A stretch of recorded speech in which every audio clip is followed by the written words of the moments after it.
Začínam si myslieť, že Jakša je možno taký slovenský Jeffrey Epstein. Že proste Jakša žije len z toho, že sa stretáva so známymi ľuďmi, chodí na všetky akcie a získava intel.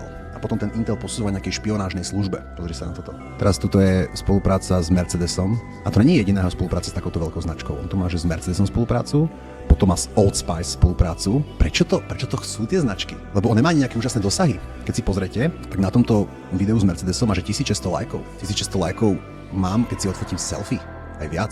Čo z toho Mercedes má, že urobia spoluprácu s Jakšom a zaplatia mu za to. No je nejak Separ, že má 100 000 fanúšikov, ktorí ho milujú a urobia všetko a kúpia si všetko, čo on vydá. Jakša nemá mať prečo fanúšikov? A to ma znova vracia do toho, že musí mať naozaj nejaký vydierací materiál na tých ľudí. Jediné, čo ma napadá, je, že Jakša má na šéfa Mercedesu na Slovensku nejaké kompro. To isté Old Spice. Normálne má doma safe a tam má normálne takto pekne DVDčka do radu.